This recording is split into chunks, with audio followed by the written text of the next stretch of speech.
Welcome to Birdseeds. As always, thank you so much for being here.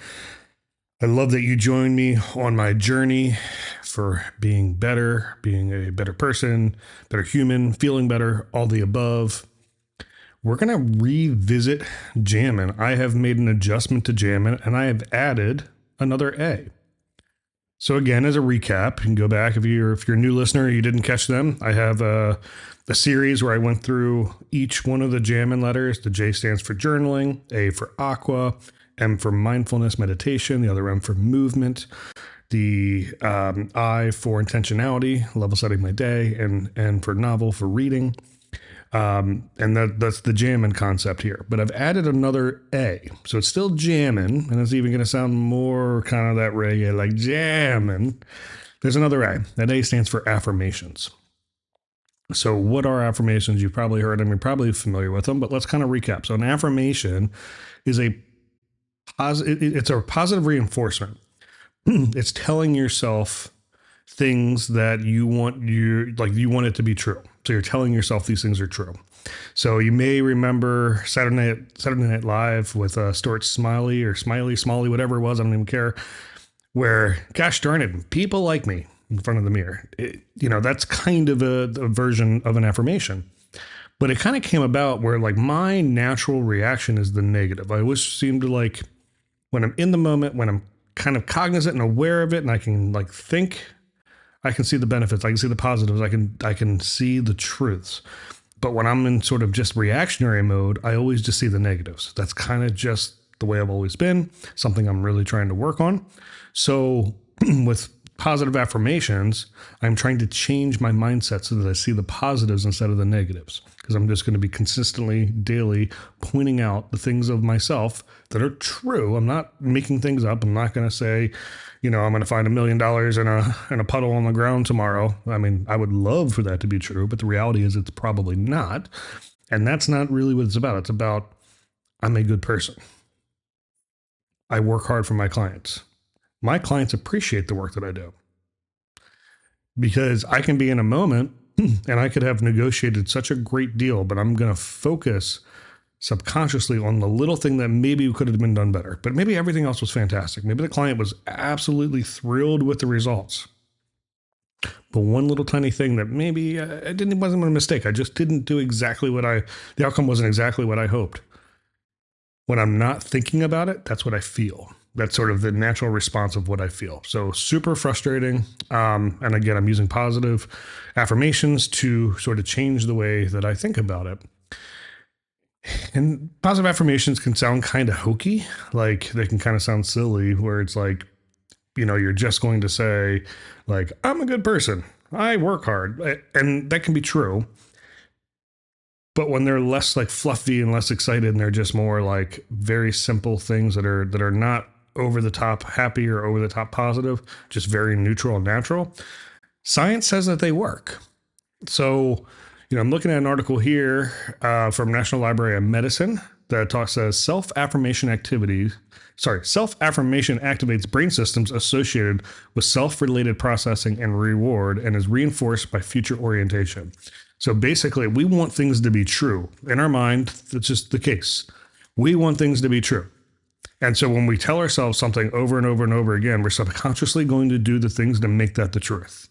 Because as human beings, we want things to be true. We want things to resolve. So again, self-affirmation activates brain systems associated with self-related processing and reward and is reinforced by future orientation. So that reinforced by future orientation is really what that's talking about. You may or may not have seen, there's a video, I don't know who to credit on it because it's just one of those things I see and it passes, but it's somebody giving a speech and they're like, no matter what, never talk bad about yourself, even in joking, even in humor, self-deprecating humor, never do it because your body doesn't know the difference. Your body doesn't know the difference of when it's a joke and when it's true and real. So never talk poorly about yourself because you're just basically creating your self-fulfilling prophecy. You're going to try to work towards reinforcing those things you're telling yourself, even if you're joking, because you don't know that humor is a great way to cover up and it's a great way to process and deal with things. It's actually not a great way to be completely true. It's It's not the healthiest way to do it, but it's a very common way that things are processed. So, your mind doesn't really know the difference. You may hear all the stories, like Robin Williams is a prime example of a comedian that really had mental health issues. And that's again because as people grow up with mental health issues, with depression, they use comedy as a way to mask and hide that. So absolutely, there's research, there's science out there. Psychology Today, which is another really great website, the science behind self-affirmations. So it kind of defines affirmations as short statements that are said aloud or to oneself regularly. They've been doing research on it for 40 years, and it can improve one's health and well-being in a variety of ways. So just again, lots of research out here talks about affirmations in the brain using magnetic resonance, so MRI, to measure two parts of the brain associated with self-related processing, self-affirmation activities. They found a measurable, significant increase in brain activity in both those regions, concluding that self-affirmations affect brain activity. I mean, right there, that's evidence alone. Self-control helped participants achieve self-control by reflecting upon the values that guide their lives.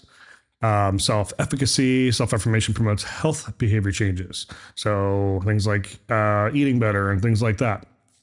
Talks about it being able to increase their social outlook and their social status and things like that. So 100%, there's science behind it. It's true. I would highly encourage you to do that. Again, I'm starting it today. I'm adding it to my JAAMMIN. So again, JAAMMIN would be journaling for J.